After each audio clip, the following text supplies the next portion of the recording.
Hello दोस्तों, SSC CGL 2022 का paper है 2-2.5 महीने बाद। दबा के वैकेंसी उसमें आई है 20,000। तो उसके लिए पढ़ना जरूरी है। पढ़ने के लिए, गणित में अच्छा स्कोर करने के लिए प्रैक्टिस करना जरूरी है। और मैं आपको एक सेट मैंने आपको करवाया था 25 मिक्स सवालों का, तो मैं दूसरा सेट आपके लिए लेकर आया हूं कि आप बोल रहे थे कि सर बहुत मजा आ रहा है, एकदम बेहतरीन तबीयत से आप सवाल करवा रहे हैं। ये जो प्रैक्टिस सेशन है, इसमें हर एक एग्जाम की CGL, CHSL, CPO, CDS, ICAR है ना, और मेंस सबके मैंने मिक्स क्वेश्चन लिए हैं। ये सभी एग्जाम्स के लिए बेनिफिशियल है, चाहे वो आपका सीएचएसएल हो, सीपीओ हो, एमटीएस हो। आप इस सेट को पूरा देखें, आपको बहुत मजा आएगा। जो सॉल्यूशन है उससे भी आप कुछ काफी ज्यादा सीख के आओगे।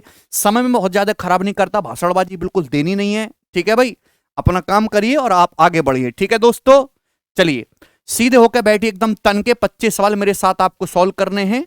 आप पहले टेलीग्राम चैनल से पीडीएफ डाउनलोड कर लेना, वो भी सॉल्व करके देखिएगा। आप किसी सवाल में आप अटकते हैं तब आप ये वीडियो देखें, ठीक है ना। अदरवाइज आपका गणित कमजोर है तो आप पूरी वीडियो देख सकते हैं, आपको बहुत फायदा होगा। ठीक है भाई, चलो क्वेश्चन को पहले पॉज करना है, खुद से सॉल्व करना है, फिर आगे बढ़ना है। ठीक है, बहुत मजा आएगा, मुझे भी मजा आएगा। ठीक है दोस्त, आ जाओ सवाल नंबर 1 से। पहला ही सवाल टाइम एंड वर्क का गोरा सवाल लग रहा है। देखो, रमेश और गणेश किसी काम को 16 दिन में कर सकते हैं। 7 दिन काम करने के बाद रमेश बीमार हो गया और उसकी एफिशिएंसी 30% गिर गई। रिजल्ट यह हुआ कि अब काम 16 दिन की बजाय 17 दिन में हुआ। यदि Ganesh had worked alone, Ganesh अकेले काम करता after Ramesh got sick, Ramesh के बीमार होने के बाद, तो आपसे पूछा बताओ रिमेनिंग काम, बचा हुआ काम कितने दिन में पूरा होता। बहुत बढ़िया सवाल। देखिए, इस क्वेश्चन को सॉल्व करने के लिए आपको चाहिए रमेश और गणेश की एफिशिएंसी। ठीक है दोस्त, तो हम यहां पे ना रिमेनिंग वर्क को इक्वल कर लेते हैं। मैंने माना रमेश की एफिशिएंसी आर है, गणेश की एफिशिएंसी जी है। ये दोनों पूरा काम 16 दिन में कर सकते हैं। 7 दिन तक इन्होंने काम किया, तो रमेश और गणेश के कितने दिन का काम बाकी है? 9 दिन का काम बाकी है। तो ये है आपका बचा हुआ work, this is your remaining work. आप बोलोगे हाँ जी सर बिल्कुल सही, लेकिन हुआ क्या? 7 दिन के बाद मेरे दोस्तों रमेश बीमार हो गए, उनकी एफिशिएंसी 30% गिर गई। यानी कि रमेश की एफिशिएंसी आर थी, अब वो केवल 30% गिर के 70% रहेगी, 0.7 आर। गणेश जी के साथ कोई बदलाव नहीं, उनको कौन क्या ही छू सकता है। अब काम 16 दिन की बजाय 17 दिन में हुआ, मतलब 7 दिन के बाद भी 10 दिन और लगे, तभी तो 17 दिन पूरे हुए। यानी कि अब बचा हुआ काम 10 दिन में हुआ है। तो दिस शुड बी इक्वल। तो यहां से दोनों लोगों की एफिशिएंसी का रेशियो निकल जाएगा कि नहीं निकल जाएगा? ये 9R और यहां से 7R, 2R आ जाएगा। 10G माइनस 9G जी हो गया। तो यहां से रमेश और गणेश की एफिशिएंसी का जो रेशियो है वो 1:2 आ गया। आप बोलोगे जी सर रमेश की एफिशिएंसी 1 है, गणेश की 2 है। आप बोलोगे जी कोई तकलीफ नहीं।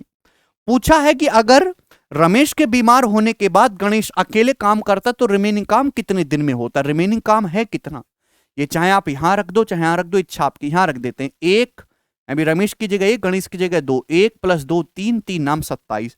27 यूनिट रिमेनिंग वर्क को गणेश करता 2 एफिशिएंसी के साथ, तो कितने दिन में होता? 27/2, यानी कि 13.5 दिन में काम कंप्लीट होता। ए ऑप्शन इस क्वेश्चन का आंसर है।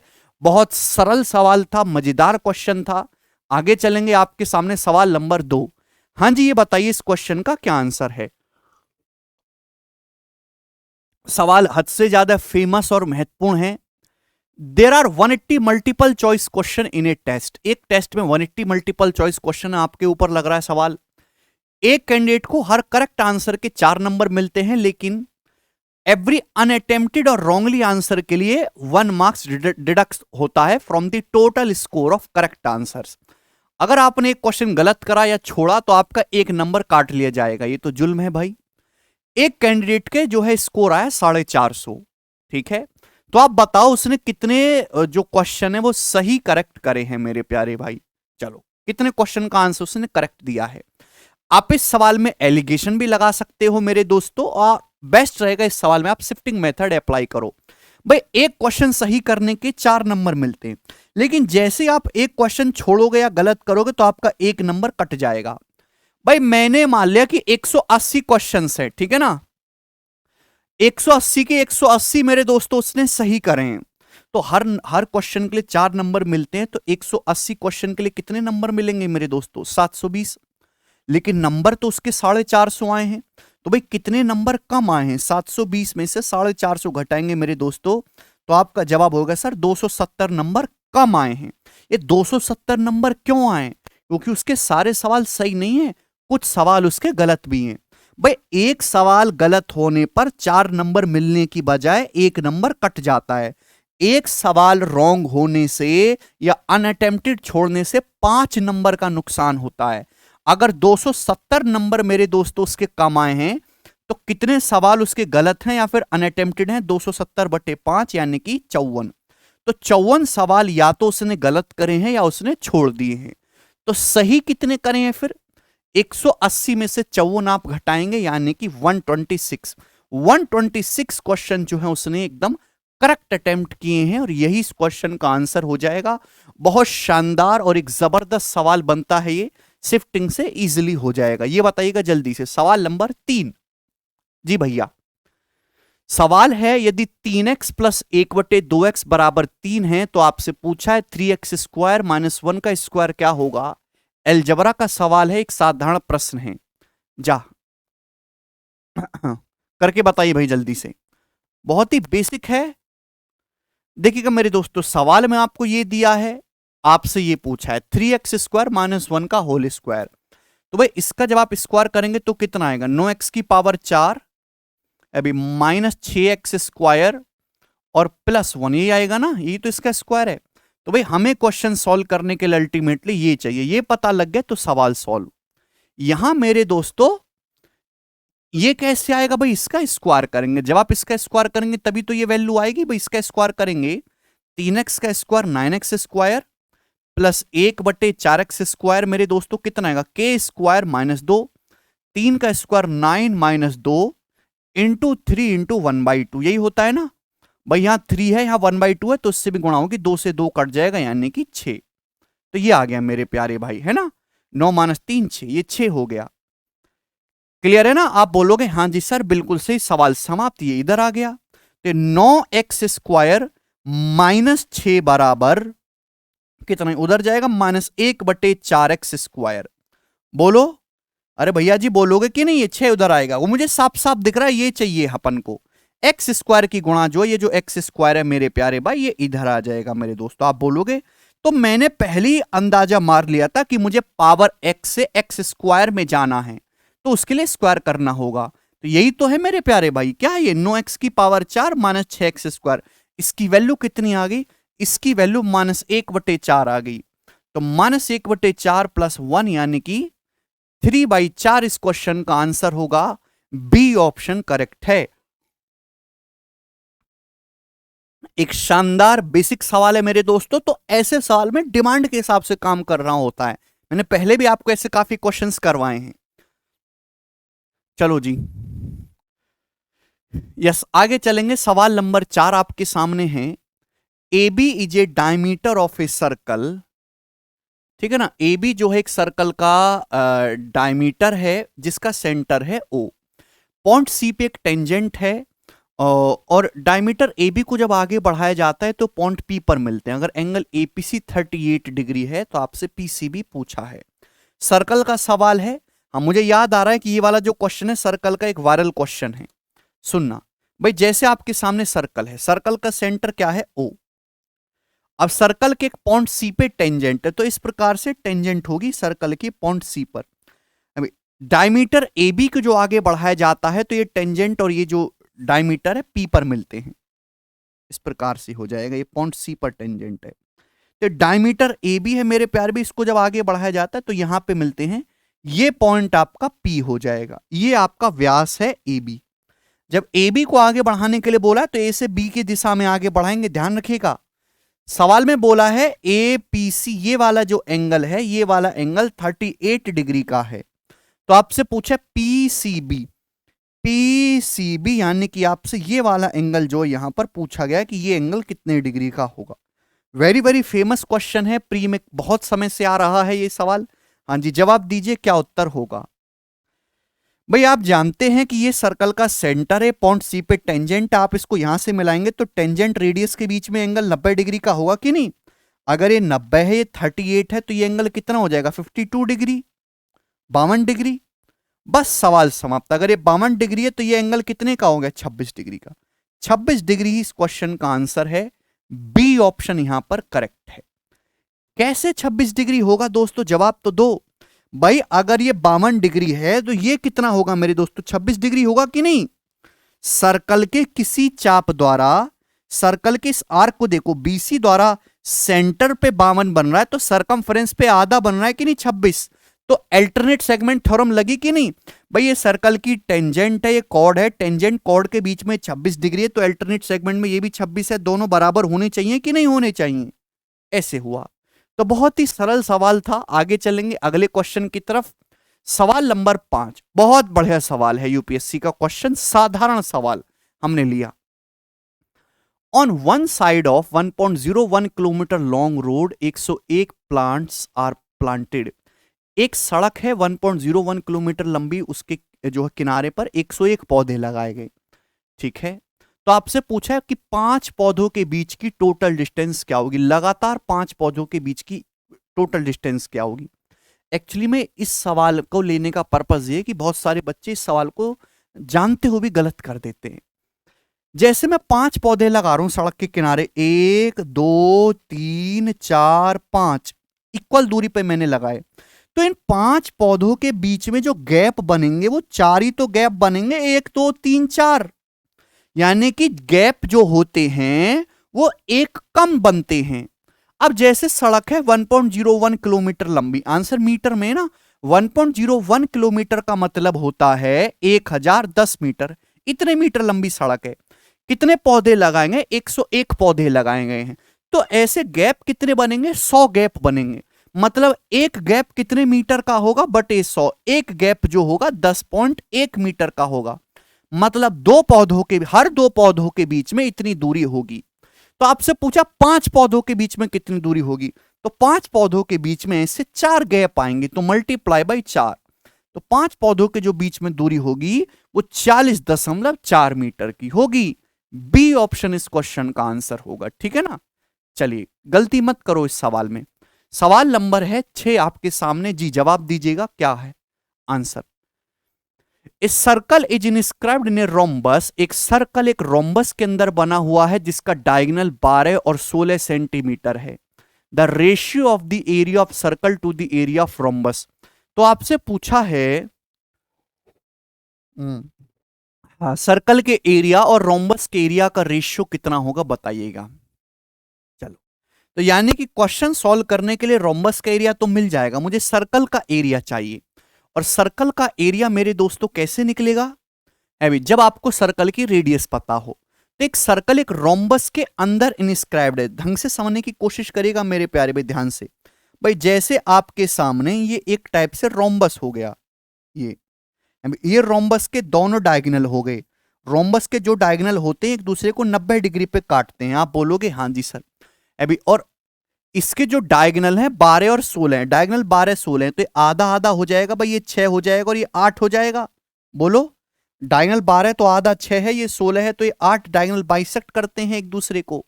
अब इसके अंदर एक सर्कल बनाया गया, तो इस तरीके से सर्कल बनाया गया है। तो इस सर्कल की रेडियस आपको निकालनी है। भाई अगर ये 6 है, ये 8 है, तो रोम्बस की साइड 10 है ना। ये 90 डिग्री आपको दिखाई दे रहा है। रोम्बस के डायगोनल विकर्ण 90 डिग्री पे काटते हैं, तो ये सर्कल की रेडियस होगी ना स्मॉल आर। आप बोलोगे हाँ जी सर बिल्कुल सही। आपको समझ नहीं आता? इस छोटे राइट एंगल ट्राइंगल में 90 डिग्री वर्टेक्स से हाइपोटेनस पे परपेंडिकुलर डाला गया है। ये सर्कल की रेडियस कितनी आएगी? 6 गुणा 8 बटे 10। यही है कंसेप्ट ए बी बाई सी, 24 बटे 5। तो जो सर्कल की रेडियस होगी वो 24 बटे 5 सेंटीमीटर होगी। भैया जी समझ में आ रहा है? वेरी इजी कंसेप्ट, आपको चित्र बनाने की भी जरूरत नहीं है। ये ध्यान रखिएगा, यहां पर राइट एंगल ट्राइंगल में का इस्तेमाल करते हैं, P बराबर A B by C concept से। सवाल खत्म। तो सर्कल के एरिया और रोम्बस के एरिया का रेशियो, सर्कल का एरिया हो जाएगा पाई आर स्क्वायर, यानी कि पाई गुणा 24 बटे 5 का स्क्वायर, यानी कि 24 बटे 5 इंटू 24 बाई 5। रोम्बस का एरिया हो जाएगा half D1 D2, half D1 D2 diagonal का प्रोडक्ट है ना, हाफ इंटू 12 6 हो जाएगा, 6 गुणा 16। आप बोलोगे जी सर कोई प्रॉब्लम नहीं। 6 चौक 24 है भाई, और ये 4 चौक 16 और ये 4 6 जो है 24। तो आ जाएगा 6π/25। तो 6π/25 इस क्वेश्चन का आंसर है ए ऑप्शन। वेरी इजी सवाल, ठीक है ना, कोई भी स्टूडेंट कर पाएगा अब इस सवाल को। आगे चलेंगे नेक्स्ट सवाल की तरफ। सवाल है आपके सामने 7 नंबर। जी ये बताइएगा, बहुत बढ़िया क्वेश्चन है। सवाल है यदि sec square X minus sec X बराबर 1 है तो इसका मान क्या होगा? बोलो। बहुत सारे स्टूडेंट इस सवाल का आंसर रटे हुए होते हैं, उनको वो ये लोग रट लेते हैं कि ये जो चीज है 1 आती है हमेशा, है ना, लेकिन ऐसा नहीं है मेरे दोस्तों। वो तो आपने 2-1 सवाल ही पढ़ रखे हैं और आपने उसको रट रखा है हमेशा 1 आता है। देखिए ध्यान से, थोड़ा सा घुमा के क्वेश्चन बनाया है। ये क्या है? 10 की पावर 6x प्लस 3 10 की पावर 10x माइनस 3 10 की पावर 8x माइनस 10 की पावर 12x। आपको दिखाई नहीं दे रहा ये a माइनस बी का होल क्यूब है। a माइनस बी का whole cube a cube minus B cube minus 3a square b plus 3ab square. ये 10 की पावर 6 है। 10 की पावर 6x क्या है? 10 स्क्वायर x का होल क्यूब है। ये 10 की पावर 12x क्या है मेरे दोस्तों? 10 की पावर 4x का होल क्यूब है मेरे दोस्तों। तो ये इसका होल क्यूब हो गया कि नहीं? और प्लस 4। सुनना भाई इस बात को, ये 10 स्क्वायर एक्स माइनस 10 की पावर 4x का होल क्यूब है कि नहीं? अभी a का क्यूब माइनस b का क्यूब, और ये दोनों जगह 3 भी आ रहा है। मुझे इसको सॉल्व करना है। सवाल में दिया हुआ है, सेक में दे रखा है मुझे 10 चाहिए। तो अगर मैं 1 को इधर लाऊंगा, तो प्यारे भाई सेक स्क्वायर एक्स माइनस 1 कितना हो जाएगा? 10 स्क्वायर एक्स, और माइनस सेक एक्स उधर चला जाएगा तो सेक एक्स हो जाएगा। तो यानी कि हम ये कह सकते हैं कि 10 स्क्वायर एक्स सेक एक्स के बराबर हो जाएगा। जब 1 को इधर लाएंगे तो sec square X minus 1 10 square X हो गया, माइनस सेक एक्स उधर जाएगा तो सेक एक्स। आपको ये चाहिए मेरे दोस्तों। अगर 10 स्क्वायर एक्स सेक एक्स है तो 10 की पावर 4x कितना आएगा? 10 की पावर 4x कितना होगा? Sec square X. यानी कि ये जो 10 की पावर 4x है ये कुछ और नहीं है, सेक स्क्वायर एक्स है। और 10 square X minus sec square X कितना होता है? -1। Sec square X minus 10 square X 1 होता है। 10 square X minus sec square X -1 होता है। -1 का क्यूब -1, और -1 + 4 यानी कि 3। इस क्वेश्चन का आंसर एक लाजवाब सवाल है भाई। कलेजा फाड़ के सवाल की तारीफ करनी चाहिए जी। अगला सवाल, सवाल नंबर है 8। सवाल नंबर 8 सीडीएस का पूछा हुआ एक बहुत पुराना अलजेब्रा का सवाल है। एज इट इज करो। सवाल इस प्रकार से है, यदि 2p + 3q बराबर 12, 4p square plus 4pq minus 3q square बराबर 126, तो आपसे पूछा है p + 2q का मान क्या होगा? भैया किसी का स्क्वायर तो बन नहीं रहा, ठीक है ना। p + 2q आपको चाहिए। आपको दे रखा है 2p + 3q। 2p + 3q का स्क्वायर करते हैं मेरे दोस्तों, कुछ कट जाएगा। 2p + 3q का स्क्वायर करेंगे तो कितना आएगा? 4p स्क्वायर प्लस 2 दूनी 4 तिया 12pq अभी, और ये प्लस 9q स्क्वायर, ये हो जाएगा। और बराबर हो जाएगा मेरे दोस्तों यहां से 144, ठीक है ना। इसमें से इसको घटाएंगे तो 4p स्क्वायर तो कट जाएगा, और ये 12 - 4 कितना हो जाएगा? 8pq, और 9 में से -3 घटाएंगे तो 12q स्क्वायर, और 144 में से 126 घटाएंगे तो स्टूडेंट्स ये 18 आ जाएगा, 18। क्लियर है ना? बोलो। आप बोलोगे जी कोई तकलीफ नहीं है मेरे दोस्तों। यहां से क्या कॉमन आ रहा है? यहां से क्या कॉमन आ रहा है? यहां से आ रहा है 4q कॉमन। 4q कॉमन आ रहा है तो ब्रैकेट में बचेगा जी 2p और प्लस 3q और इक्वल टू 18। यही है भाई। यहां से कॉमन आ रहा है 4q, तो यहां से 2p बचेगा, यहां से 3q बचेगा है भाई। और 2p + 3q सवाल में 12 दे रखा है। ये 2p + 3q सवाल में कितना दे रखा है? 12 दे रखा है। बस सवाल समाप्त आपके सामने, अब कुछ प्रॉब्लम है ही नहीं है भाई। 6 दूनी 12 और 6 तिया 18। तो q का मान जो आ गया वो कितना आ गया? 3/8। तो यहां से q की वैल्यू 3/8 आ गई। तो डायरेक्ट q का मान निकल के आया यहां से। समझ में आया ना कि नहीं? बहुत ही बेहतरीन और एक शानदार सवाल है। q का मान 3/8 आया है। आप मेरे दोस्तों यहां से p का मान भी अब निकाल सकते हैं। q की वैल्यू अगर मैं यहां पे रख दूं अभी, तो 3 × 3/8 ये 9/8 हो जाएगा। तो 12 - 9/8, ठीक है ना। तो 12 × 8 96, 96 से जब आप 9 घटाएंगे 89/8, तो p की वैल्यू आ जाएगी 89/16। 2 इधर आएगा ना, तो P की वैल्यू है 89/16। ठीक है दोस्तों, क्योंकि वैल्यू है मेरे दोस्तों 3/8, 3/8 को मैं कह सकता हूं 6/16। ठीक ठीक है ना, 12 96, 96 में से 9 घटाएंगे मेरे दोस्तों आप, सॉरी 96 में से 9 घटाएंगे तो ये आपका 87 आएगा, क्योंकि ये 100 से क्रॉस कर रहा है ना, गड़बड़ है। 87/8, 87/16 आ गई P की वैल्यू। क्यों है 3/8, 3/8 को आप लिख सकते हो 16 बटे में बनाने हैं, 3/8 को 6/16 लिख सकते हैं। 6/16 का दुगना मेरे दोस्तों 12/16, तो 87/16 प्लस 12/16, 99/16 इस क्वेश्चन का आंसर आएगा। ठीक है भाई, बी ऑप्शन इस क्वेश्चन का करेक्ट आंसर है कि 89 पे जब मैं ऐड कर रहा था दिमाग में तो 100 से क्रॉस कर रहा था, वो ऑप्शन में नहीं है। तो एक बहुत शानदार, एक जबरदस्त सवाल है मेरे दोस्तों, थोड़ी सी कैलकुलेशन है, एक आध सवाल पेपर में 25 में से थोड़ा सा कैलकुलेटिव आपको पेपर में मिल सकता है। ठीक है जी, आगे चलेंगे अगले सवाल की तरफ। सवाल है 9 नंबर।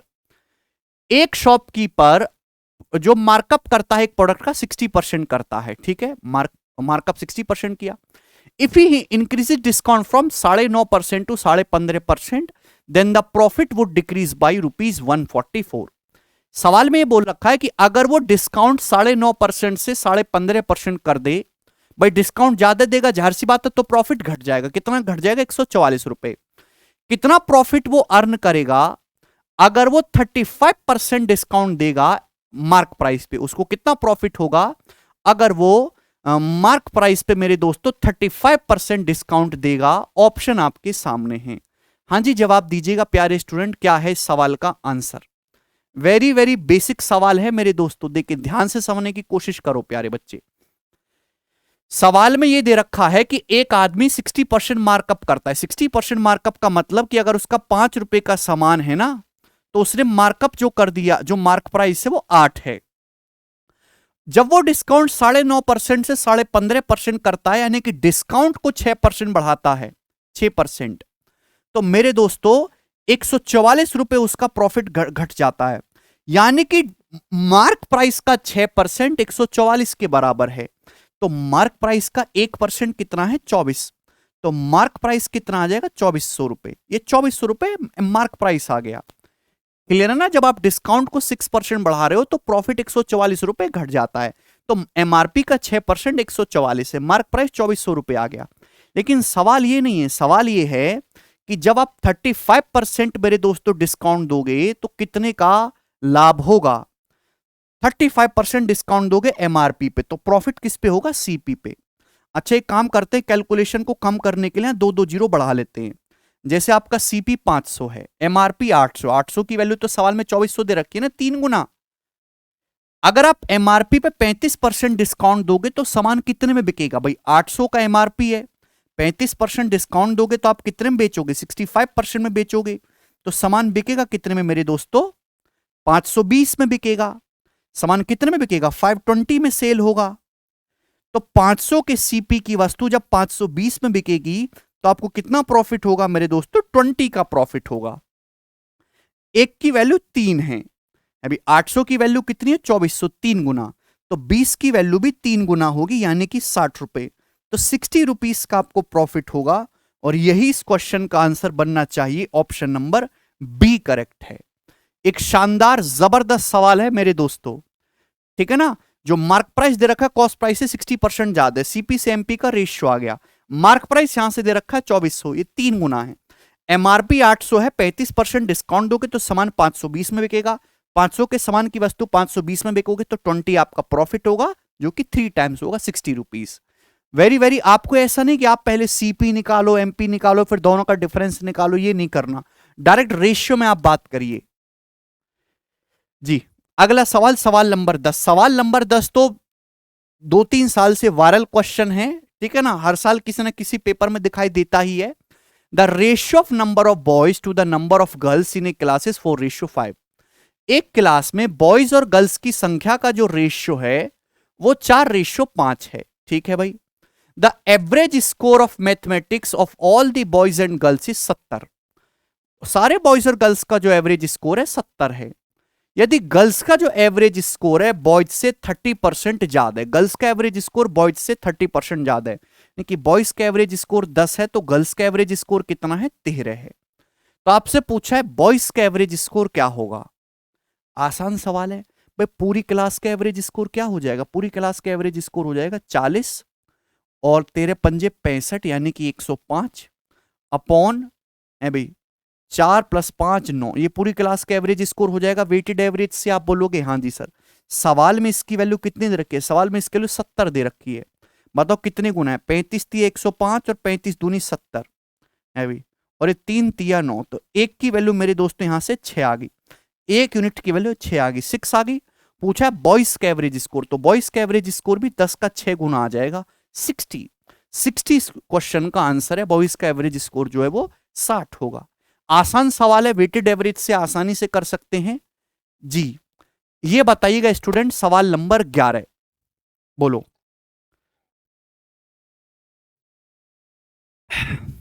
सिलेक्शन पोस्ट का मेरे दोस्तों ये सवाल है, परसेंटेज का मोरलेस वाला क्वेश्चन बहुत आता है।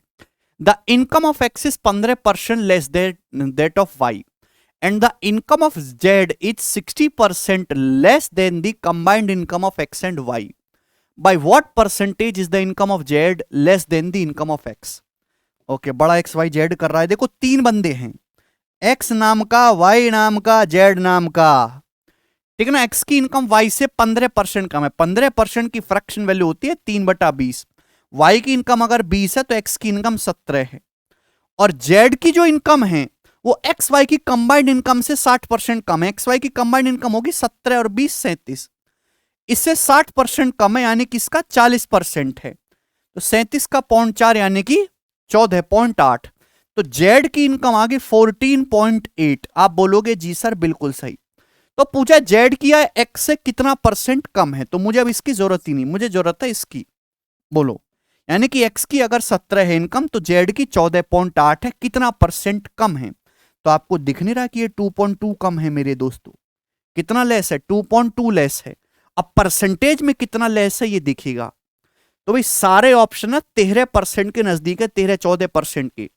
अगर मैं 17 का 13% में निकालूंगा, ऑप्शन से अंदाजा मारूंगा, मैं वो नहीं करूंगा कि 2.2/17 गुणा 100%, वो जमाना बीत गया।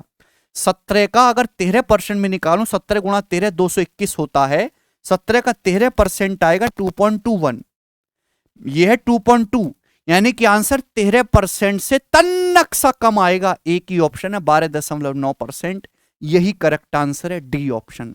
बहुत शानदार सवाल है, ऐसे करने की कोशिश करो। अगर मैं बेस वैल्यू है, कहने का मतलब यह कि अगर 17 100% है तो 2.2 कितने परसेंट है। अगर मैं 17 का 13% में निकालूं, अंदाजे से मैं मारता हूं, तो 2.21 आता है, वो है 2.2, यानी कि आंसर 13% से हल्का सा कम है, डी ऑप्शन इज करेक्ट। आगे चलेंगे जी, अगला सवाल, सवाल नंबर 12 है। Is certain sum invested at simple interest amounts to 18,600 in 3 सही 2/3 साल eight 15% per annum. Simple interest पे कोई धनराशि 18,600 हो जाती है 15% ब्याज की दर से। अमाउंट कितना होगा सेम सम का अगर इसे कंपाउंड इंटरेस्ट पे इन्वेस्ट करें 2 साल के लिए 8 मंथली। आसान सवाल है, देखिए ब्याज की दर 15% है, समय कितना है 3 × 9 = 11/3, तो 15% 1 साल का ब्याज है, 11/3 साल का ब्याज कितना होगा मेरे दोस्तों 55%। 100% प्रिंसिपल पे 55% अगर आपको ब्याज मिलेगा तो अमाउंट कितना हो जाएगा, अमाउंट हो जाएगा जी 155%। 155% की वैल्यू सवाल में 18,600 दी है आपको, यही है कि नहीं। तो आप बताओ कितने गुना है भाई, 31 से जा रहा है मेरे दोस्त, 31 से 5 बार जाएगा और 31 से 6 बार जाएगा। 5% की वैल्यू 600, 100% की वैल्यू निकालनी तो 20 से गुणा करेंगे 12,000, यानी कि आपका जो प्रिंसिपल है वो 12,000 रुपए आ गया। आप बोलोगे जी बहुत बहुत बढ़िया सवाल आ गया कि नहीं, प्रिंसिपल 12,000 रुपए आप आसानी से निकाल सकते थे। अब सवाल इसके आगे का भी है, बताओ उसी राशि मतलब 12,000 पे 2 साल बाद अमाउंट क्या होगा कंपाउंड इंटरेस्ट पे मेरे दोस्तों, अगर हम 8 मंथली कंपाउंड करते हैं मेरे प्यारे भाई सेम रेट से। भाई रेट कितना है, रेट है 15% पर एनम। अगर आपके पास 2 साल का मतलब 24 महीने होता है, 8 मंथली कंपाउंड करोगे तो 8-8 महीने की 3 साइकिल बनेंगी कि नहीं बनेंगी? बोलो बनेंगी कि नहीं? 2 साल का मतलब 24 महीने, 8 मंथली कंपाउंड करोगे तो 8-8 महीने की 3 साइकिल बनेंगी। ब्याज की दर 1 साल में 15% है, तो 8 महीने में कितना होगा? 2/3 10%। 12 महीने में 15% ब्याज है तो 8 महीने में 10% ब्याज होगा कि नहीं? तो यानी कि 10-10-10 का सक्सेसिव लगेगा। 10-10-10 का सक्सेसिव कितना होता है? 33.1%। तो 33.1% तो आपका कंपाउंड इंटरेस्ट हो जाएगा। तो अमाउंट कितना हो जाएगा? अमाउंट हो जाएगा 12,000 रुपए का 133.1%। ये आपका अमाउंट होगा कि नहीं होगा? आप बोलोगे हाँ जी सर। तो परसेंटेज से 2 जीरो और डेसिमल कट जाएगा, ठीक है ना? 2 यूनिट डिजिट आएगा, सभी में 2 है। तो 12 कम 12 और यहां से लेकर 12 36 37, यानी कि मेरे दोस्तों 7 आएगा 2 के बाद। तो सी ऑप्शन करेक्ट है। 15972 रुपीज। वेरी वेरी बेसिक सवाल था, आसान सा। ये स्टैंडर्ड परसेंटेज है 10%, आपको याद होना चाहिए। 10-10 का 3 बार जो सक्सेसिव होता है वो 33.1% आता है जी। इसका जवाब दीजिएगा। एक 250 मीटर लंबी ट्रेन है, एक आदमी को क्रॉस करती है जो 10 किलोमीटर पर आवर की स्पीड से जा रहा है अपोजिट डायरेक्शन में 9 सेकंड में। कितना समय लगेगा इस ट्रेन को, एक 200 मीटर लंबी ट्रेन को ओवरटेक करने में कंप्लीटली, जो 63 किलोमीटर पर आवर की स्पीड से चल रही है सेम डायरेक्शन में? ओके, और आंसर सेकंड में बताना है। तो सबसे पहले आप इस ट्रेन की स्पीड निकालो, स्पीड ही मिसिंग है। एक 250 मीटर लंबी ट्रेन है। ट्रेन जब भी किसी आदमी को क्रॉस करती तो कितनी डिस्टेंस जाती है? अपनी लंबाई के बराबर। तो भाई ट्रेन जाएगी 250 मीटर। भाई मैंने ट्रेन की स्पीड को मान लिया एस, किलोमीटर पर आवर में माना है, क्योंकि आदमी की स्पीड भी किलोमीटर पर आवर में दे रखी है। तो ट्रेन ने आदमी को क्रॉस किया है मेरे दोस्तों अपोजिट डायरेक्शन में, तो रिलेटिव स्पीड कितनी आ जाएगी? s+10 है ना। किलोमीटर पर आवर है, मीटर पर सेकंड में 5/18। समय लगेगा मेरे दोस्तों यहां से 9 सेकंड। आप बोलोगे जी सर, तो 9 दूनी 18, ये 5 से मेरे दोस्तों 50 बार जाएगा, 50 दूनी 100 - 10 90, यानी कि 90। तो ट्रेन की स्पीड आ गई 90 किलोमीटर पर आवर। सवाल समाप्त हो गया। अब यहां से एक ही सवाल में 2 छोटे छोटे अलग अलग सवाल मिक्स कर दिए। तो आपसे पूछा कितना समय लगेगा इस ट्रेन को, एक 200 मीटर लंबी ट्रेन को ओवरटेक करने में? तो समय बराबर डिस्टेंस बटे रिलेटिव स्पीड। भाई इस ट्रेन की लंबाई 250 मीटर थी, ये 200 मीटर लंबी ट्रेन को ओवरटेक करेगी, तो कितनी डिस्टेंस हो जाएगी? 250 + 200 450 मीटर अपॉन रिलेटिव स्पीड। यहां पे मेरे दोस्तों सेम डायरेक्शन है, सेम डायरेक्शन में रिलेटिव स्पीड क्या होती है? s1 - s2। तो 90 - 63 यानी कि 6 कितना हो जाएगा? 27, 27 किलोमीटर। तो 27 किलोमीटर पर आवर की रिलेटिव स्पीड है मेरे दोस्तों। इसको भी मीटर पर सेकंड में कन्वर्ट करेंगे तो 5/18। तो 9 × 27, 9 दूनी 18, और ये 15 से मेरे दोस्तों जाएगा 450 बार, 30 दूनी 60। तो 60 सेकंड का समय लगेगा, यानी कि बी ऑप्शन इस क्वेश्चन का आंसर है। सवाल कहीं से भी कठिन नहीं है आगे पीछे से, बस 2 छोटे छोटे अलग अलग आपको डाटा यहां पे सॉल्व करने हैं। आगे चलेंगे, ये बताएंगे हम लोग। सवाल नंबर 14, बहुत सरल सवाल है, बताओ। The average weight of some girls in a group is 58.4 kg when 15 girls of average weight 62.2 kg leave the group, or 10 girls of average weight 49.85 kg join the group. The average weight of girls in both the cases is equal.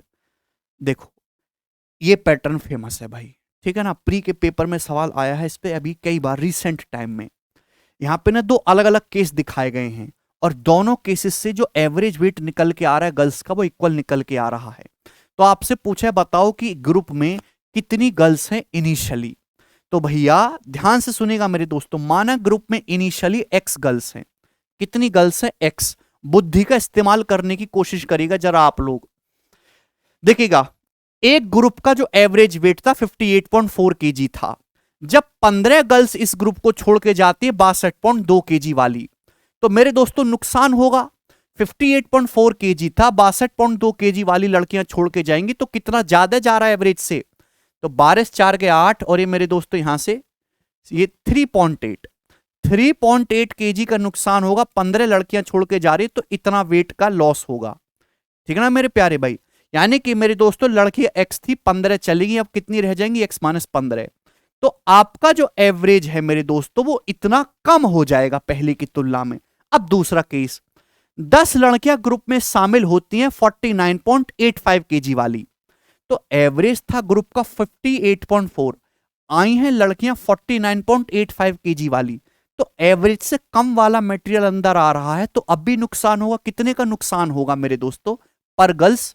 तो ये 10 में से 5 गया 5, 13 में से 8 गया 5, और 57 में से घटाएंगे 49 को 8, ठीक है भाई, 8.55 आएगा। 10 गर्ल्स गई हैं मेरे दोस्तों, तो मल्टीप्लाई बाई 10 ये ज्वाइन करिए, ठीक है। टोटल वेट इतने का मेरे दोस्तों आपका नुकसान होगा। x लड़कियां थी, 10 लड़कियों ने ज्वाइन करा है, तो इसको अब कितनी लड़कियां हो जाएंगी x+10, मतलब दोनों केसेस में एवरेज जो है वो इतना रिड्यूस होगा, और एवरेज जो है, जो नया एवरेज है वो इक्वल हो जाता है। तो दोनों केसेस में जो एवरेज में कमी आई है वो भी बराबर होनी चाहिए थी ना, ठीक है भाई। पहले तो एवरेज फिक्स ही था, इतना इतना एवरेज कम हो रहा है दोनों केसेस में, और बाद में भी एवरेज बराबर है, तो जो कमी आई है दोनों केसेस में वो सेम होनी चाहिए। तो यहां से हम इसको इक्वल कर देंगे, ठीक है भाई।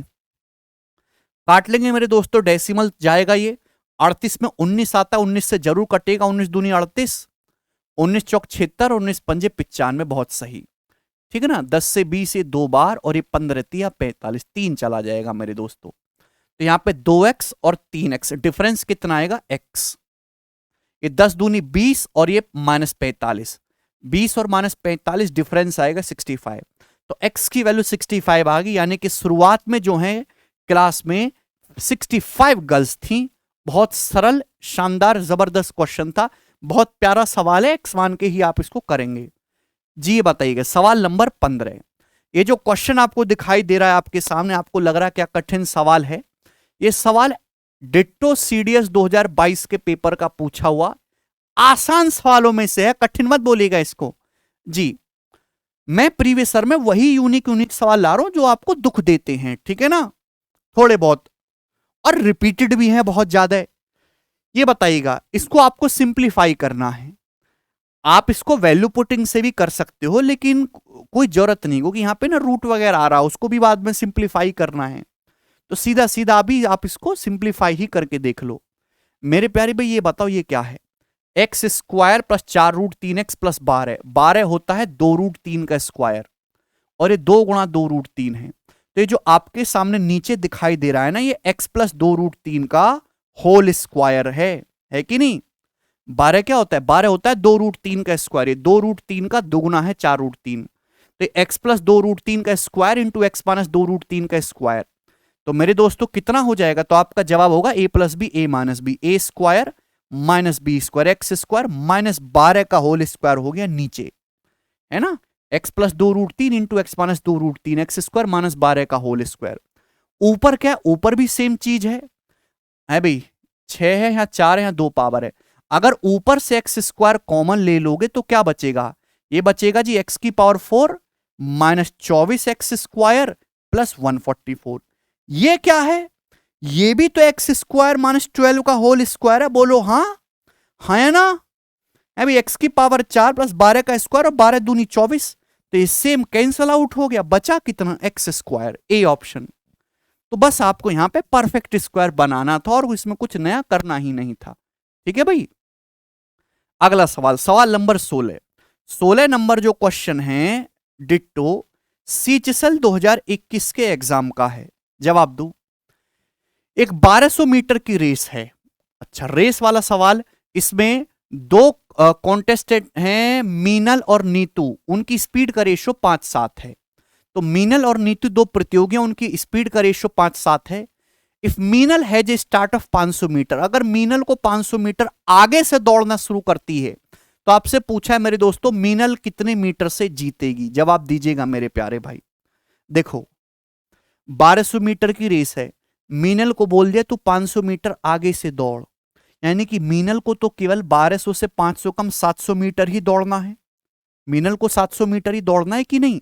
अब दोनों खिलाड़ी दौड़ना शुरू कर दिए, दोनों सेम टाइम तक दौड़ेंगे, तो जो इनकी स्पीड का रेशियो होगा वही उनके द्वारा चलेगी डिस्टेंस का रेशियो भी होगा, है भाई, ये मीनल और नीतू की स्पीड का रेशियो है, तो उनके द्वारा चलेगी डिस्टेंस का रेशियो भी यही होगा।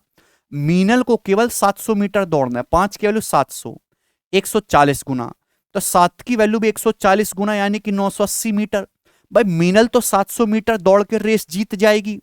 जब मीनल रेस जीतेगी तो नीतू कितना दौड़ेगी? 980 मीटर ही दौड़ पाएगी। यानी कि रेस थी 1200 मीटर की और नीतू केवल 980 मीटर ही दौड़ पाई। तो कितना पीछे रहेगी? 220 मीटर पीछे रहेगी। 1200 में से 980 घटाएंगे तो नीतू जो है 220 मीटर से हार गई, यानी कि मीनल जो है 220 मीटर से जीत गई। लेकिन एक स्पेशल कंडीशन है कि जो मीनल है वो 500 मीटर आगे से भागी थी। बहुत ही शानदार सवाल था मेरे दोस्तों ये। इसका आगे चलेंगे। सवाल नंबर है आपके सामने 17 जी, इसको बनाइएगा।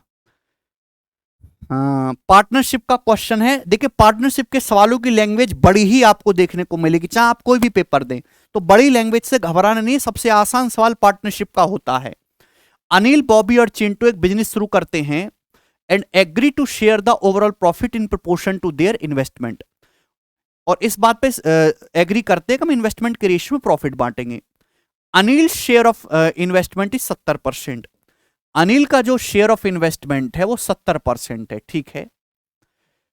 His share of profit decreases by 420 रुपए if overall profit goes down from 18% to 15%। भाई अनिल का जो प्रॉफिट है वो 420 रुपए घट जाएगा अगर ओवरऑल प्रॉफिट 18% से 15% मेरे दोस्तों हो जाता है। भाई अगर प्रॉफिट 18% से 15% होगा मेरे प्यारे भाई, हर बंदे का प्रॉफिट 3-3% कम होगा। अनिल का प्रॉफिट भी 3% कम हो जाएगा, तो रुपये में कितना कम हुआ? 420 रुपए। तो यानी कि 3% के लिए 420 है, तो 1% की वैल्यू कितनी है? 140। तो 100% की वैल्यू कितनी है? 14,000।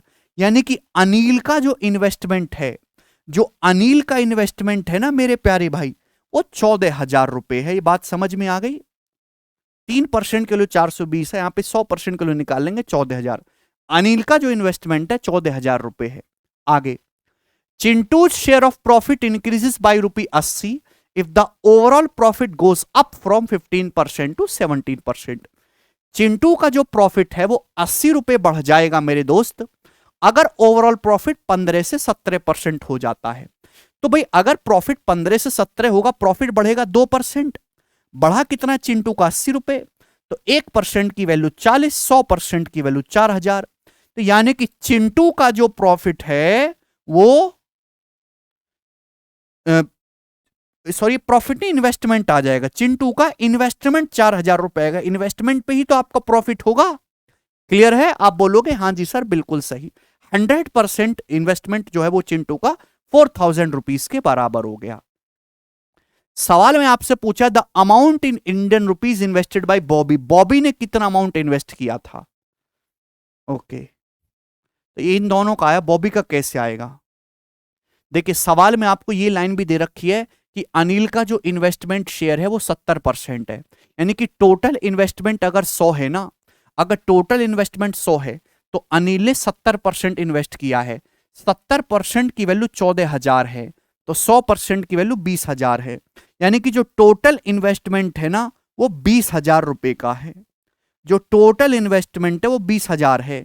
20,000 में से 14,4 18,000 रुपए इन दोनों ने इन्वेस्ट करा है, तो बाकी का जो 2,000 रुपए है वो किसने इन्वेस्ट करा होगा? बॉबी ने। यानी कि ए ऑप्शन इस सवाल का आंसर होगा मेरे प्यारे भाई। सरल सवाल था, शानदार, ठीक है ना? कुछ भी नहीं है, बस आपको परसेंटेज में जो चेंज आ रहा है उसको रुपए में चेंज के बराबर रख देना है। अगला सवाल करेंगे। सवाल होगा आपके सामने 18 number.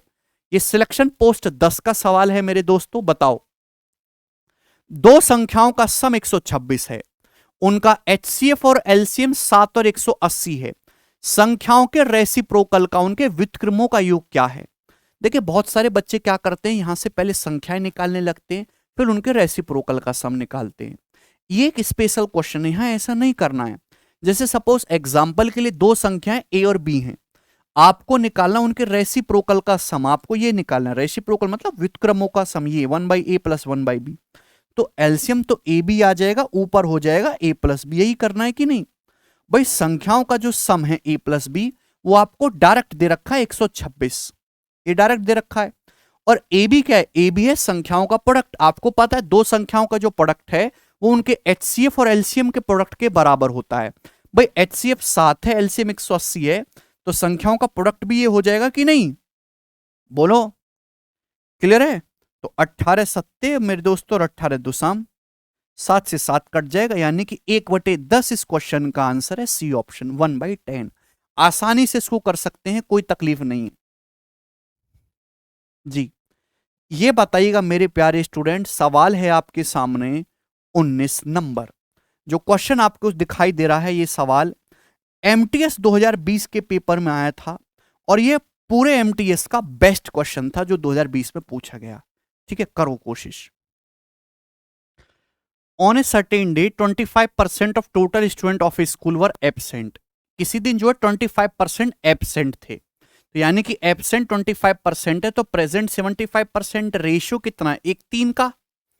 The ratio of number of boys to number of girls who are present is 11:19। और प्रेजेंट में बॉयज और गर्ल्स की संख्या का जो रेशियो है वो 11:19 है। प्रेजेंट में बॉयज गर्ल्स की संख्या का रेशियो 11:19 है। ठीक है ना, एब्सेंट में भी बॉयज गर्ल्स रहे होंगे। चलो, the total number of girls enrolled in the school is 3850। Total girls 3850 है। The number of boys who were absent is 700 more than that of girls. जो बॉयज एब्सेंट हैं, ढंग से पढ़ना, the number of boys who absent is 700 more than that of girls. 700 लड़के ज्यादा absent हैं जो एब्सेंट गर्ल्स है उनसे। तो आपसे पूछा टोटल नंबर ऑफ स्टूडेंट कितने हैं स्कूल में। देखिएगा मेरे दोस्तों, इसको लिखने की जरूरत नहीं है, पहले बॉयज लिखा है बाद में गर्ल्स लिखा है। एब्सेंट और प्रेजेंट 1:3 के रेशियो में प्रेजेंट बॉयज गर्ल्स की संख्या का रेशियो 11:19 है। टोटल कितना होगा, 11:19 30। तो अगर ये 30 है तो एब्सेंट कितने होंगे, 10। अब इन एब्सेंट में बॉयज गर्ल्स की संख्या का रेशियो क्या है ये पता लगाना है। हालांकि इस सवाल को बेसिक से करने के लिए एक्स मानना होगा, जो कि बहुत कठिन काम है। सवाल में दे रखा है कि जो टोटल गर्ल्स है ना, टोटल गर्ल्स वो कितनी हैं, वो 3850 हैं। और सवाल में ये दे रखा है कि एब्सेंट में ना, जो एब्सेंट हैं, एब्सेंट में बॉयज जो हैं वो गर्ल्स से 700 ज्यादा हैं। तो आप ना इस डाटा का रेशियो ले लो, कुछ ना कुछ तो अंदाजा पड़ेगा। 350 से जाएगा मेरे दोस्तों 2 बार, 350 से जाएगा 11 बार, 35 से कम 35, 35 से कम 35, 2 रेशियो 11 हो गया। मतलब अगर टोटल गर्ल्स 11 हैं, टोटल गर्ल्स 11 हैं, तो एब्सेंट बॉयज जो हैं एब्सेंट गर्ल्स से 2 ज्यादा हैं। अब देखो प्यारे भाई, टोटल गर्ल्स तो यहीं 19 हो रही हैं, तो यहां भी कुछ ना कुछ गर्ल्स होंगी, तो गर्ल्स तो 11 से ज्यादा होंगी। तो 2/11 को मैं ऐसे भी लिख सकता हूं 4/22। 4/22 पे बात ना बने तो फिर मैं और 3 से मल्टीप्लाई करके लिखूंगा और कुछ सोचूंगा। भाई अगर मैं मान लेता हूं कि टोटल गर्ल्स 22 हैं, टोटल गर्ल्स 22 हैं, ये 19 हैं, तो ये कितना आएगा 3। तो सवाल में ये दे रखा है कि जो आपके बॉयज हैं वो गर्ल्स से 4 ज्यादा हैं, गर्ल्स 3 हैं मेरे दोस्तों। तो ये जो डिफरेंस है मेरे प्यारे भाई 4 होना चाहिए। तो बॉयज एब्सेंट बॉयज कितने हो जाएंगे, 7।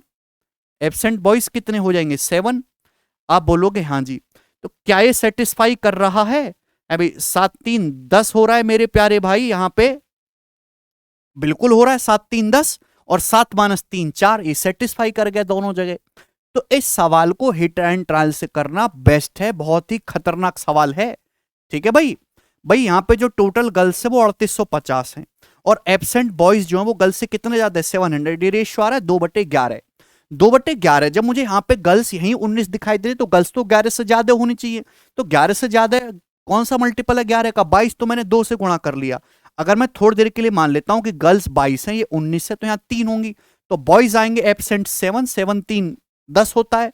तो क्या 7 और 3 का डिफरेंस 4 बन रहा है, हाँ जी बन रहा है, बिल्कुल सही, यानी कि मेरा अजम्पशन एकदम सही है। तो आपसे पूछा बताओ स्कूल में स्टूडेंट कितने हैं, तो स्कूल में टोटल स्टूडेंट है 10 और 30 40, 40 टोटल स्टूडेंट है। ठीक है भाई, आप बोलोगे हाँ जी सर बिल्कुल सही। छात्रों की संख्या, 4 की वैल्यू कितनी दे रखी है सवाल में, 700। 4 की वैल्यू कितनी है क्वेश्चन के अकॉर्डिंग, 700 है। तो 40 की वैल्यू कितनी आ जाएगी? 7000। तो 7000 इस क्वेश्चन का आंसर है, बी ऑप्शन करेक्ट है। 4 की वैल्यू 700 और 40 की वैल्यू 7000। बहुत शानदार सवाल, एक बार दोबारा से रिपीट करके देखिएगा इसको, मजा आएगा। 20 नंबर सवाल, ठीक है भाई। नंबर सिस्टम है, जब किसी नंबर n को एक प्रॉपर डिवीजर d से डिवाइड करते हैं तो रिमाइंडर 14 आता है। जब किसी नंबर n को हम लोग डिवाइजर d से भाग करते हैं तो रिमाइंडर यानी कि शेषफल कितना आता है? शेषफल आता है 14। If the thrice of that number that is 3n is divided by the same divisor, जब हम उस नंबर के 3 गुने को डिवीजर से भाग करते हैं मेरे प्यारे भाई, तो रिमाइंडर आता है 8। एक्चुअली में जब आपने 3 गुना कर दिया तो रिमाइंडर भी 3 गुना आना चाहिए 42। रिमाइंडर भी 3 गुना आना चाहिए 42, लेकिन रिमाइंडर आता है मेरे दोस्तों केवल 8। यानी कि मेरे दोस्तों 42 को आप ऐसे लिख सकते हो 34 प्लस 8, यानी कि रिमाइंडर केवल 8 आया। आपका जो 34 है वो डिवीजर से पूरा पूरा कट गया, यानी कि जो डिवीजर है वो 34 का मेरे प्यारे भाई क्या होना चाहिए? 34 का एक फैक्टर होना चाहिए, लेकिन आपका डिवीजर 14 से बड़ा भी होना चाहिए है भाई। ओके, डिवीजर हमेशा रिमाइंडर से बड़ा होता है। क्लियर है? आप बोलोगे जी सर, तो डिवीजर 34 से कटने वाला भी होना चाहिए और 14 से बड़ा भी होना चाहिए, तो दो ही डिवीजर के मान हो सकते हैं, 34 और 17। पूछा है उस संख्या के 4 गुने को d से भाग करने पर क्या आएगा? संख्या के 4 गुने को d से भाग करने पर क्या आएगा, यह सवाल में पूछा है भाई। अगर संख्या n को d से भाग करने पर 14 आ रहा है तो संख्या के 4 गुने को भाग करेंगे तो रिमाइंडर भी 4 गुना आना चाहिए कि नहीं? 56। रिमाइंडर भी 4 गुना आना चाहिए, 56। आप बोलोगे हां जी सर। भाई अगर डिवीजर का मान, जो आपका डिवाइजर है, अगर डिवीजर का मान 34 है, क्योंकि रिमाइंडर जो होता है हमेशा डिवीजर से छोटा आता है, डिवीजर के 2 मान पॉसिबल है तो आंसर भी 2 ही आएंगे, तो इसलिए डी ऑप्शन करेक्ट हो जाएगा। अभी अगर डिवीजर को मैं 34 मानता हूं तो इस 56 को आप 34 से काट लेंगे, रिमाइंडर कितना आएगा? 22। लेकिन अगर आप डिवीजर को 17 कहोगे तो 17 से 56 को काट लेंगे तो 17 से 51, रिमाइंडर आएगा जी 5। तो इस सवाल के 2 आंसर आएंगे, 22 और 5। ठीक है ना? तो बोथ बी एंड सी जो है वो करेक्ट आंसर बनेगा। कंसेप्चुअल सवाल है ये जी, ये बनाइएगा। सवाल नंबर 21 मेंस 2021 का सवाल है, बिल्कुल लेटेस्ट। एक सर्कल की कॉर्ड है मेरे दोस्तों ए बी, जिसकी लंबाई है 10, सर्कल का डायमीटर 20 है। तो आपसे पूछा है ये कि ये जो कॉर्ड है सर्कल के सेंटर पे कितना एंगल बनाएगी? भाई ए बी 10 है, सर्कल की रेडियस भी 10 है, तो 60 डिग्री का एंगल बनाएगी। सबसे आसान सवाल था और मेंस 2021 का पेपर बहुत ज्यादा आसान सवालों से भरा हुआ है। भाई जैसे आपके सामने एक सर्कल है, इसका सेंटर है ओ, इस सर्कल की एक कॉर्ड है ए बी जिसकी लंबाई है 10, इस सर्कल का डायमीटर 20 दे रखा, अगर डायमीटर 20 दे रखा है तो सर्कल की रेडियस भी 10 है ना, सर्कल की रेडियस भी 10 है ना, तो क्या ये इक्विलेटरल ट्राइंगल नहीं बन गया? समबाहु त्रिभुज बन गया कि नहीं बन गया? तो ये जो कॉर्ड ए बी है सेंटर पे कितना एंगल बनाएगी? एंगल 60 डिग्री का हो जाएगा कि नहीं? तो आसान सवाल था। क्लियर है? आगे चलेंगे, अगला सवाल, सवाल नंबर है आपके सामने 22। सीजीएल 2020 प्री का एज इट इज पूछा हुआ सवाल है। In a triangle ABC D is point on side BC such that angle ADC बराबर एंगल बीएसी। ओके, सबसे पहले ना चित्र बना लेते हैं। चित्र बहुत इंपॉर्टेंट है। हमने आपके सामने ट्राइंगल बनाया क्योंकि बिना चित्र के समझ में नहीं आएगा कि सवाल है क्या। ये ट्राइंगल है दोस्तों ए बी सी। सवाल में ये बोला गया है कि साइड बीसी पर एक पॉइंट डी है और एंगल एडीसी एंगल बीएसी के बराबर है। तो यहां पे ये एक पॉइंट डी है कि एंगल एडीसी थीटा जो है वो एंगल बीएसी के बराबर है, तो ये भी थीटा है मेरे दोस्तों। आप बोलोगे हां जी सर, बिल्कुल सही। क्वेश्चन के अकॉर्डिंग सीए की लंबाई 12 है, सीडी की लंबाई 8 है, तो आपसे पूछा है बीडी की लंबाई क्या होगी? ऑप्शन आपके सामने। तो ट्राइंगल के अंदर ट्राइंगल एक एंगल बराबर दे रखा है, तो किसका क्वेश्चन है? सिमिलरिटी का। जब भी ट्राइंगल के अंदर ट्राइंगल बनाया जाए एक एंगल इक्वल है, ये वाला एंगल कॉमन है दो ट्राइंगल में। ध्यान से सुनेगा मेरे दोस्तों, बड़ा वाला ट्राइंगल एबीसी, छोटा वाला ट्राइंगल एडीसी सिमिलर है कि दो एंगल तो बराबर है थीटा थीटा, ये वाला एंगल कॉमन है। तो इस ट्राइंगल का तीसरा एंगल और इस ट्राइंगल का तीसरा एंगल ऑटोमेटिकली इक्वल हो जाएगा। तो दोनों ट्रायंगल सिमिलर होगे कि नहीं सिमिलर होगे, समरूप। कौन सा वाला, ट्रायंगल एबीसी और ट्रायंगल एडीसी दोनों सिमिलर होगे। सिमिलर है तो करस्पॉन्डिंग साइड का रेशियो बराबर हो जाएगा। आपको बीडी की लंबाई निकालनी है, बीडी। तो ये बड़े वाले ट्रायंगल में थीटा के सामने बीसी है, थीटा के सामने बीसी। छोटे वाले ट्रायंगल में थीटा के सामने 12 है। बड़े वाले ट्रायंगल में रेड एंगल के सामने 12 है, छोटे वाले ट्रायंगल में रेड एंगल के सामने 8 है। तो बीसी आ जाएगा मेरे दोस्तों 144/8, 18। बीसी की वैल्यू 18 आ जाएगी। आपको बीडी पूछा है भाई, बीसी की वैल्यू 18 आ गई, ये डीसी 8 है, तो बीडी कितना बचेगा, 10 सेंटीमीटर। तो 10 सेंटीमीटर इस क्वेश्चन का आंसर है ए ऑप्शन। ये कई बार सवाल पेपर में आया है, डाटा बदल बदल के। जब भी आपको ट्राइंगल के अंदर ट्राइंगल दिखाई दे, चाहे वो राइट एंगल हो, एक एंगल अगर इक्वल दे रखा है, एक एंगल कॉमन ढूंढ लो तो सिमिलरिटी लगेगी, हर सवाल में लगेगी। और जी ये बताइएगा सवाल नंबर 23 मेरे दोस्त, इस प्रश्न का आंसर क्या है। ये इस पूरे सेट का सबसे आसान और कैलकुलेटिव सवालों में से है। करो। आईसीएआर का जो पेपर है वो आपके सीजीएल, सीएचएसएल, सीडीएस मेंस सबसे बढ़िया पेपर था। वो सबसे अच्छे सवाल उसमें पूछे गए थे, अलग अलग वैरायटी के, रंग बिरंगे। ये बताइएगा मेरे दोस्तों 23 नंबर सवाल है, 5 पेन और 8 पेंसिल का जो कॉस्ट है 131 रुपए है। अगर पेन का कॉस्ट, एक पेन का कॉस्ट 2.5 रुपए बढ़ा दिया जाए, एक पेंसिल का कॉस्ट 50 पैसे घटा दिया जाए, तो 6 पेन और 7 पेंसिल की जो कॉस्ट है वो 157 रुपए हो जाती है। तो आपसे पूछा है 7 पेन और 2 पेंसिल की ओरिजिनल कीमत। ये सवाल सभी को समझ में आ रहा है। माना एक पेन की कीमत x है, एक पेंसिल की कीमत y है, दो एलजबरा की क्वेश्चन बनेंगे, एलजबरा की क्वेश्चन सॉल्व करनी है, वहां से आंसर आएगा। कोई शॉर्टकट नहीं है इस सवाल का, ठीक है ना। लेकिन आप कम से कम समय में कम से कम ऊर्जा और कैलकुलेशन करके सवाल कर सकते हैं। कभी भी ना इक्वेशन को एक्स वाई मान के सॉल्व नहीं करना है, शॉर्ट में करना है। भाई 5 पेन और 8 पेंसिल की जो कीमत है वो कितनी है, 131 रुपए है। ये फर्स्ट लाइन है। दूसरी लाइन का है, एक पेन की कीमत 2.5 रुपए बढ़ाई जाती है और एक पेंसिल की कीमत 50 पैसे कम करी जाती है। तो 6 पेन और 7 पेंसिल का कीमत 157 रुपए हो जाता है। मेरे दोस्तों ध्यान समझिएगा, जैसे एक पेन की कीमत x थी, आपने 2.5 रुपए बढ़ाई मेरे दोस्तों, तो ये हो जाएगा ना एक पेन की कीमत। पेंसिल की कीमत मेरे दोस्तों सपोज y थी, आपने 50 पैसे कम करी, तो पेंसिल की कीमत ये हो जाएगी कि नहीं।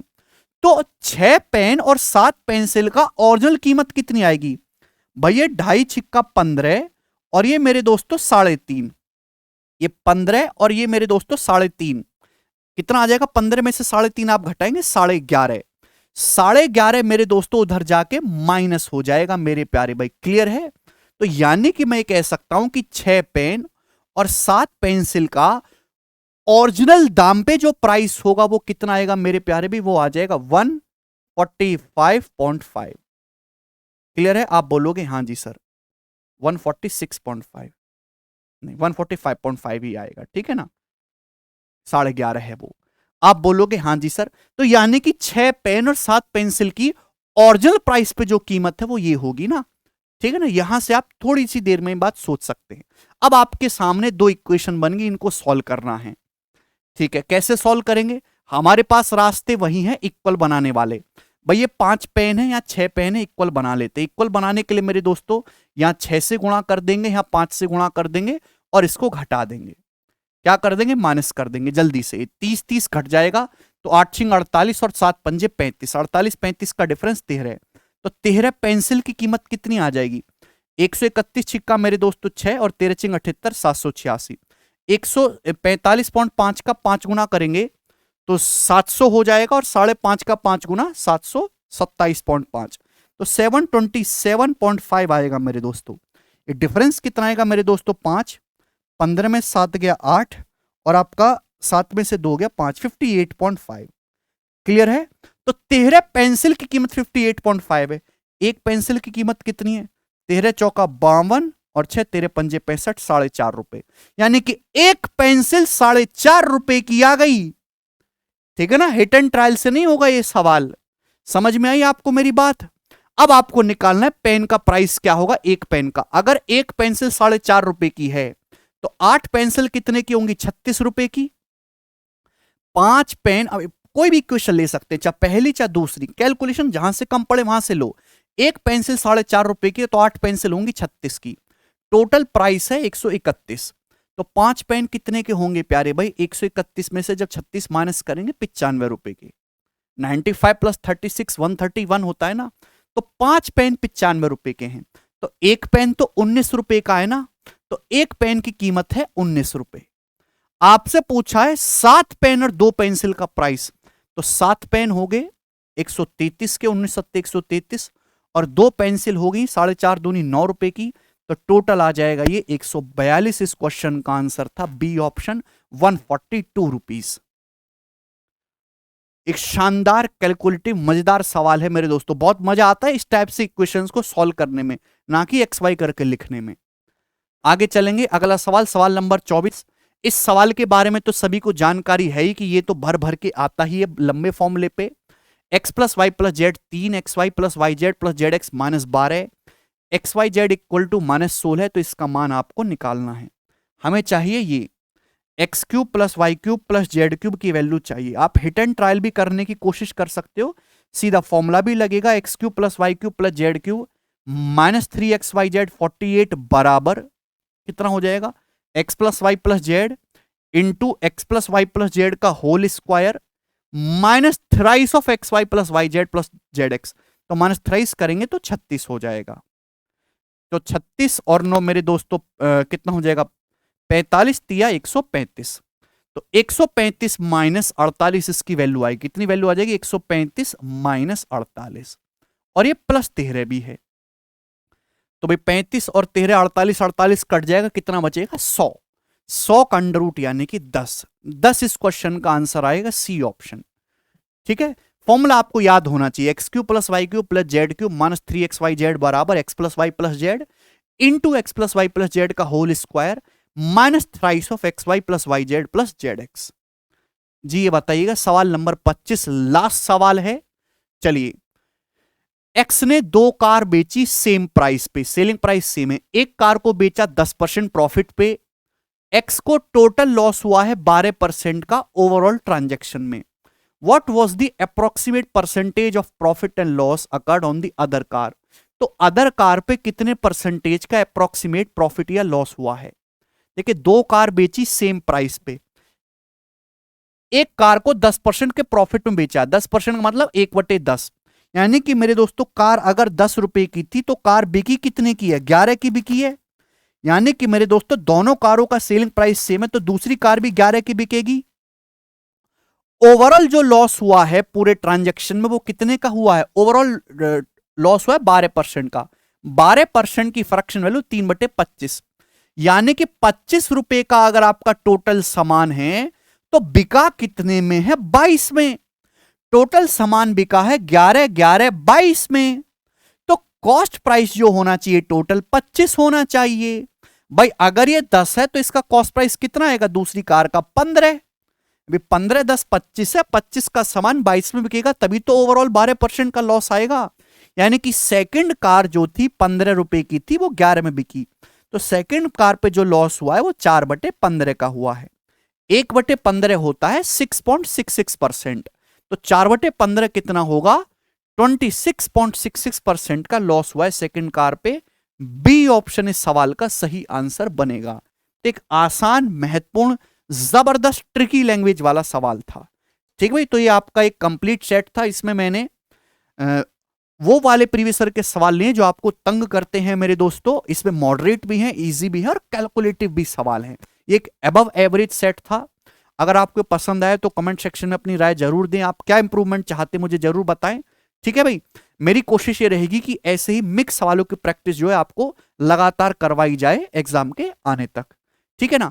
हालांकि मैं प्लानिंग भी कर रहा हूं कि चैप्टर वाइज भी कुछ क्लासेस अरेंज करी जाएं। ठीक है ना, जैसे अलजेब्रा के टॉप 10 सवाल हो गए, मेंसुरेशन के हो गए, ज्योमेट्री के, वो भी आप मुझे बताइएगा, क्योंकि अभी मेरे एक टाइम स्लॉट खाली है।